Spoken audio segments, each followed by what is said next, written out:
Hi, good afternoon all. How many in the audience use AI today? Show of hands.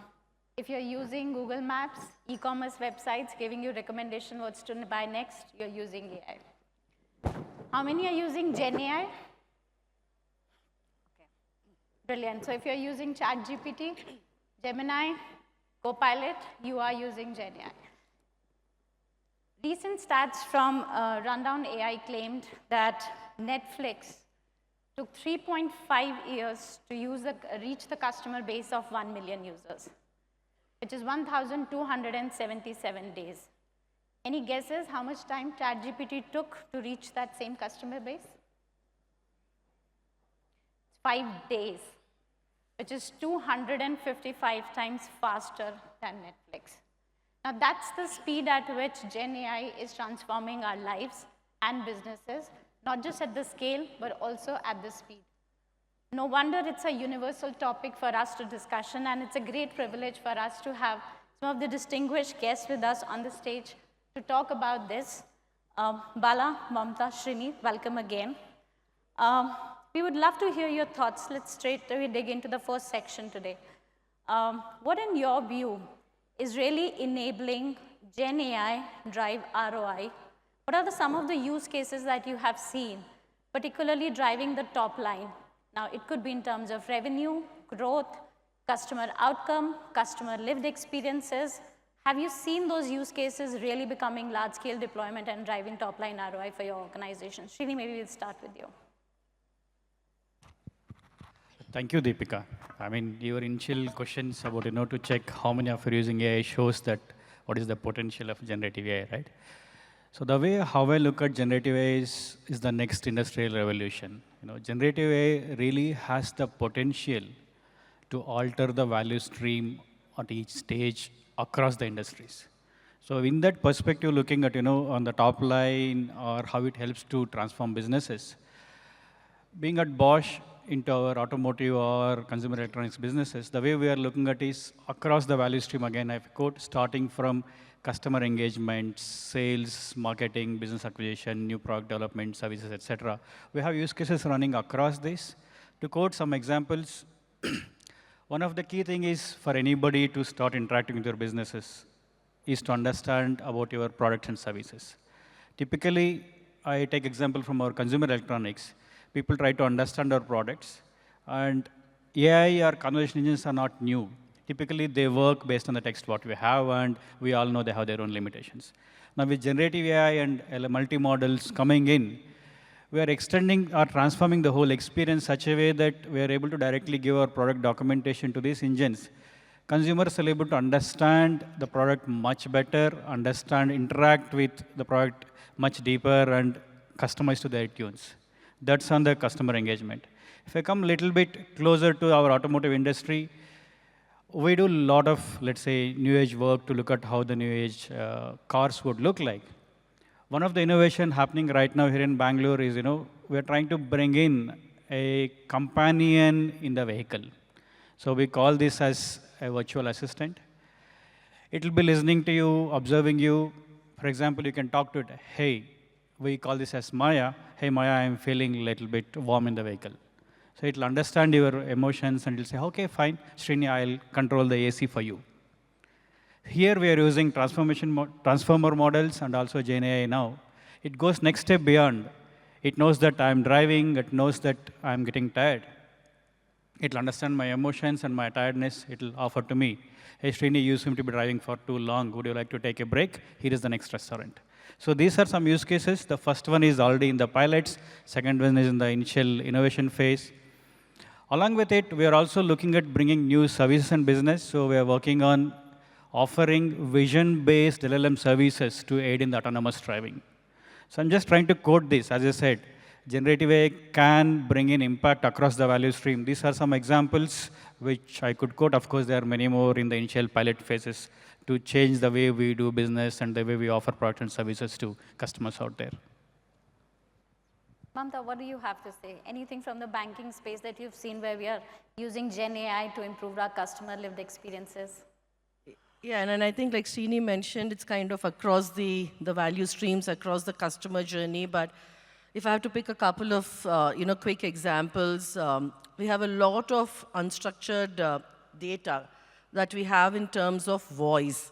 And any analysis to do from that to interpret customer sentiment, etc., is practically impossible just for the sheer quantum of manual work that is involved. So what GenAI has helped is first look at converting that unstructured data that we have in voice into text, then also translate everything into English, text synthesis, data analysis, so we know exactly what are the top drivers of the calls that are coming in. The client and the agent sentiment is something that we are able to understand now.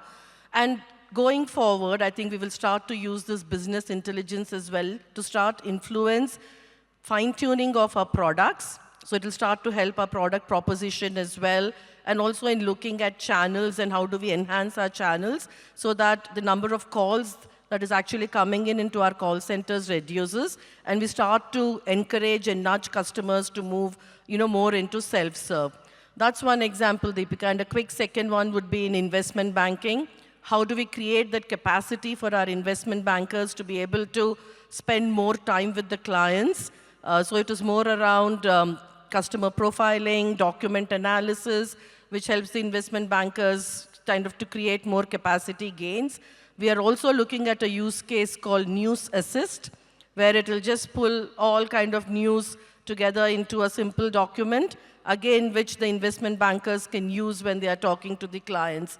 But I must mention that these are all use cases. To your question, nothing is still yet gone into production, but at kind of the use case stage. Yes, there's a lot more to come when it comes to production, which we'll talk about in future, some of the sections coming up. But Bala, would like to love to hear your views from the healthcare industry, which is focused around well-being of so many humanity on the planet. Any use cases that you feel where generative AI is making a difference? Absolutely. AI in healthcare has been around for quite a while now. But GenAI, of course, is the talk of town over the past few months and years. When you look at generative AI, the biggest difference is obviously the recent multimodal models that have come in that learn from multiple sources, whether structured, unstructured, including sentiments, inflections of voices that can be used to then hyper-personalize solutions for our consumers. Healthcare is a tough business. You essentially want ease of doing business or provide that focused experience for both the patients and members who are our customers, but also the clinicians and the employees who are working in providing the outcomes for these people. And ultimately, as a healthcare business, the health outcomes that we provide would be the biggest focus. When you look at GenAI, you look at use cases around consumer experience. I mentioned hyper-personalization. It could be, hey, let me help you explain your benefits better. Benefits, for those of you who have been in the US and lived in the US healthcare system, they're a complex document. It's tough for you to actually understand in simple terms, what am I eligible for and what am I not? So when you ask a chat GPT saying, explain this to me like I were a 5-year-old, that's the kind of mode that consumers want and don't get from most insurance providers. The other thing that I'd like to touch upon as a use case, and a very, very critical use case for all healthcare companies, is the outcomes that we're delivering. So when you look at proactive, let's say, identification of disease progression or health risks, and if you're able to provide interventions, whether it is wellness interventions, diagnostic interventions, ahead of the curve, and help the patient understand and act upon the next best action when it comes to their own health, that is about the biggest impact that we make on a patient's health journey. So these are a couple of use cases that I would think which are fundamental to the healthcare ecosystem in general, The last thing that I'd like to add upon, obviously, is the fact that GenAI has its own nuances. Everybody is feeling pressured to claim leadership in the GenAI space, whether internally or externally.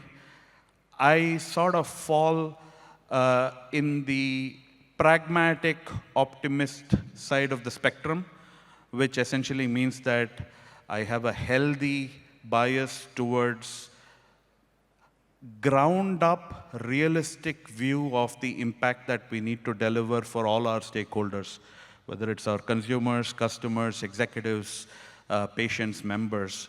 So we're taking a very cautious approach, running a lot of POCs and pilots, but like Mamatha mentioned, very few of them have actually hit the production at scale due to some challenges that we'll talk about later in this panel. Wow, fantastic. Using GenAI to understand the benefits. I'm really looking forward to use that with my payroll department in my organization to understand the benefits. But yes, no, great examples and really helping drive customer, consumer outcomes and experiences. Let's move to the second section. How about the colleagues in the organizations? A recent study shared that across all the coding languages, generative AI is actually helping save 40% of their time or generating 40% of their code. 60% of the Java codes can be generated using GenAI. 90% of engineers have claimed that GenAI is helping them become better and efficient in their day-to-day coding skills. Now, while that's one part of our colleague population, but I'm sure there are many large-scale processes, complex processes that exist where do you see today GenAI bringing any kind of efficiency and hence impacting the bottom line and the ROI? I mean, that's a important topic you brought up, Deepika. ChatGPT, then we all heard about the Copilot from Microsoft, and that's when all engineers I would say, kind of got threatened or got scared. What happens to my job? I mean, some Copilot is coming and it says I can program, I can fix. I don't know if any of you followed, a couple of months back, there was another video or a startup. They released something called as Devin. It said it can do everything. Yeah. So this topic is pretty close to my heart because right now I'm leading an initiative to transform the R&D of Bosch Mobility across globally. So here we're trying to look at what it means. There's so much of noise out there. Copilots could do so much. Trying to cut down the noise and see on the ground what it can do. So we ended up with an analogy. For me, these generative AI companions are like fresh college graduates with excellent analytical skills, programming skills, and ability to solve problems. But to put them into productive use in any of the organization, I'm sure Mamatha and Bala agree, in the respective industries, like I come from automotive industry, we have a lot of our own legacy processes, systems, etc.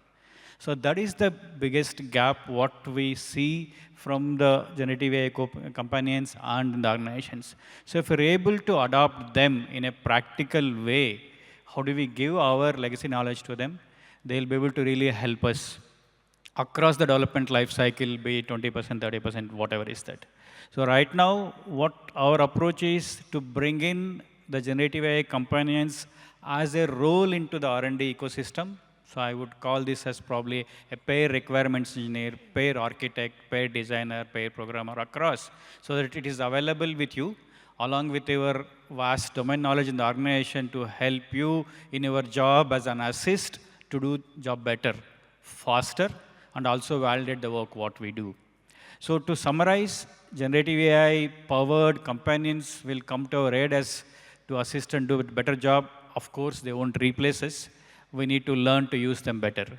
Yeah. So I keep telling, our engineers and generative assistants should learn to work with each other. So the better we learn to work with each other, the better the collaboration relationship will be, and the better the output would be. I think extending what Srini has said, right? Using GenAI to augment what we are doing. Again, a couple of examples to the question that you asked, Deepika, is one, the huge amount of processing work that we do within the organization. Again, using GenAI to just simplify the queries that that an operator will have when they're processing a volume or a transaction. So getting all the procedures into knowledge management services, use ChatGPT for query resolution. So we are measuring metrics in terms of time to competence, query resolution, turnaround time, the reduction in the number of queries that are going to the SMEs. Again, at this point in time, use case stage it is at, we are cautiously optimistic about what the outcomes would be related to this. The second one that we are using GenAI is actually in translation, in the KYC documents, being able to translate everything into standard English, which then can help us create more scale, more fungibility, and be able to respond to kind of any business growth and demand that we have. At some stage, we'll also start to influence where we want to do what kind of work, and I think we'll be a big driver as well in terms of our location strategy. I think internal use cases are about the best use cases for GenAI at this point of time. I would say inward-facing is better than outward-facing when it comes to new technology any day. But when you look at GenAI use cases that we have deployed internally, they range from employee engagement, sentiment analysis, chatbots. One of the biggest problems healthcare is looking to solve for is boatloads of paper. And Mamatha mentioned one use case around translation. Document imaging and elimination of paper has been a big focus from an inward-facing operational efficiency kind of use cases. For me, when I look at both of these kind of use cases, I haven't got the kind of benefits that you mentioned. For example, we have an AI engine, a co-pilot of our own. So we are looking to democratize AI. We are looking for AI at scale across our organization. But the use cases that involve, for example, code generation or test data generation or test case generation, I certainly haven't seen the 40% productivity or the 60% productivity improvement that the industry claims. But that could also be a factor of the fact that my platform is a legacy platform. So when my LLM is learning from possibly, let's say, code that is not the most optimal, it generates code that is not optimal as well. So those are the kind of challenges that we'll have to deal with, and every one of you have to probably factor that into your business case. Because when you go and claim 40%, 60% improvement, there is a certain time when you have to pay the piper, and you might not be having enough to pay the piper at that point of time. I think it's a good segue into our last section. You touched upon the challenges, and therefore maybe the enablers of GenAI becoming a large-scale deployed product across the organizations. What are some of the enablers or guardrails, challenges that you see that's either enabling or disabling GenAI become a large-scale deployment tool for the organizations? Is it data? Is it talent? Any regulations that irrespective industries are subject to? Srini, I would love to hear your thoughts on the talent piece. What does GenAI imply for our talent? Is it an enabler? What does it mean for that? I mean, talent is the important or critical topic for any new topic or any new business or technology, Deepika. I think morning I was hearing some numbers. As GCC in India, I think we have around 1.5 million talent, especially in GCC. So talent plays key role. So I would look at this talent change to two dimensions. One is the hard skills, what we need to learn. And my view is, with the last couple of decades of experience, we all learned. We mastered how to train our talent in a new technology, new transformation coming in. So it's easy for us to devise methods. So I'm sure we'll go through an easier phase in making our talent upgraded to the generative AI. So generative AI is going to become omnipresent, so we all will learn. But the key is, the second dimension is the soft skills, because we keep talking about communication, empathy, right? So when we bring in any new tool into organization, we normally use the tools with certain instructions. And tool will do that, they are defined like that. But when you bring in generative AI companions, we should not be looking at these companions as another tool. You need to treat them as a partner. That's a skill what you need. What is the key skill? The communication. And next is our ability to understand the topic, be it healthcare or banking or wherever you are, at a higher level. What is the problem I'm solving? What is the system level thinking? You know, you ask your team member or somebody, your colleague, and say, hey, do this for me. Unless you give them the context beyond what they're supposed to do, they'll not be able to do the job for you. So that's what is important. What we need to learn in this process is how do we work? How do we give instructions? We all know a problem well defined is a problem half solved. So if we're able to articulate our asks to LLMs or generative AI components in the right way and step by step, then they'll be able to come to our assistance to get whatever benefits we are looking for. So my view is this is going to be the key than learning how LLMs work, how AI works, etc.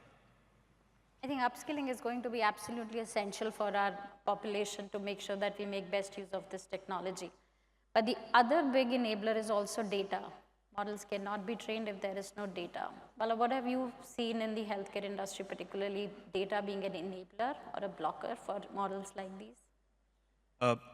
Data is arguably the biggest blocker at this point of time from an LLM perspective. And somehow in all the hype of ChatGPT and generative AI, the foundational aspect of what does it take for a generative AI model to function effectively within an enterprise context has been missed out.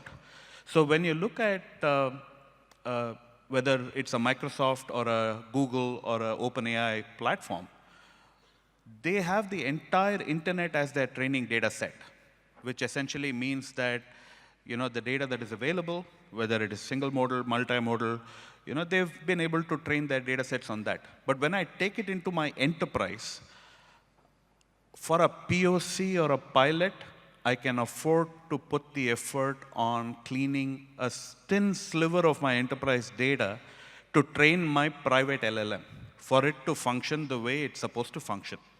But when I look at the larger enterprise data foundation, I would hazard a guess that most enterprises do not have a clean data foundation. So for me to take that from pilot or POC to production scale, there is a huge issue.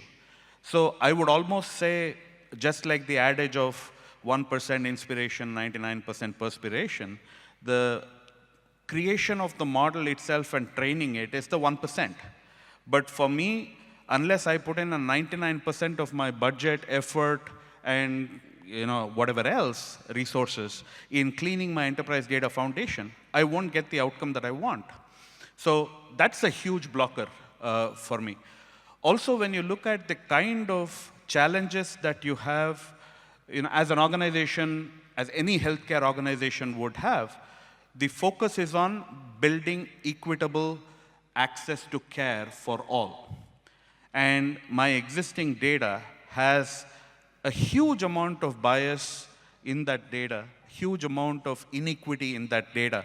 So if I train my models on this data, my outcome will not be aligned with what I want to achieve. So happy to explore more in conversations, but I think I'd like to give Mamatha some time to talk. Anything on guardrails? I mean, banking, of course, is a highly regulated industry. What kind of guardrails is enabling or disabling the GenAI to a large-scale deployment? It's a very, very important question, Deepika. And I think especially in the banking and financial services industry, the regulatory environment related to GenAI is still evolving. Well, the returns are expected to be huge, but one that we absolutely need to watch out for are the risks. Because all that matters at the end of the day, your customer, your colleague, business growth, efficiencies, everything has to be delivered in a safe and responsible way. That is the bottom line, right? I think organizations need to consider what are the key inherent risks, right, of GenAI, and Bala alluded to it, right? He spoke about bias, so that it could be impaired fairness, inaccuracy, IP infringement, regulatory compliance, data privacy, right? We need to consider all the risks involved, and organizations need to come up with principles of responsible AI that they want to implement, within kind of their sphere. And the principles, again, could be, you want to do responsible AI, how do you want to avoid the data privacy, how do you want to kind of avoid bias, but I think just coming up with those principles remains critical. Then what kind of controls do you want to put in your overall AI governance framework that ensures that organizations actually align to those principles? And that could be model risk management, it could be coming up with an AI review committee that actually looks at the use cases before they actually move into production and subsequently scaling it up. Legal third-party reviews, are you using data for the right reasons that you're supposed to use? So if I just have to kind of summarize, it's your controls, it's your principles, your governance that you're going to have around the entire implementation of GenAI. And like I said at the beginning, I think all that matters is the delivery has to be in a safe and responsible way. And we are talking about guardrails because the reg environment is still evolving related to GenAI. Absolutely. So, yes, sure. One ask that I'd like to end with is to all my partners in the ecosystem who are pitching GenAI to us and many of the other organizations that are in our community, is to probably go upstream and look at some of these blockers that we've spoken about. So come to me not with an LLM pitch, come to me with a, how do they get me generative AI ready as an enterprise? It could be, hey, I have a better way of cleansing your data. I have a better way of extracting business rules from your existing code. I have a better way of automating code refactoring. I have a better way of automating something else. So come to me with the upstream solutions that enable a better GenAI outcome within the enterprise. Awesome. Well, on that note, I think very well said for the last section, which is we need to be careful about our guardrails if we want to scale GenAI responsibility, which brings us to the conclusion. Based on what I heard the esteemed guests today on this stage with us, it looks like there are three sets of audience that GenAI is clearly looking to make an impact on, and they all start with the same alphabet C. The first C being the customers and the clients and the base that we want to impact. It's clearly there are use cases that are definitely driving customer outcomes and customer lived experiences and making it better. The second C happens to be our colleagues. A lot of use cases we touched upon which are helping make the lives of our colleagues simpler and better. And the third C definitely being communities, but not just the healthcare, but there are tons and tons of mental patients coming up upfront, sharing their experiences, how dyslexic patients, how schizophrenic patients are using generative AI to learn and join the mainstream world today. On that note, thank you all. You've been a lovely audience. Let's hear it for our panelists again. For more content on tech and leadership, subscribe to NASScom YouTube channel and press the bell icon to never miss an update.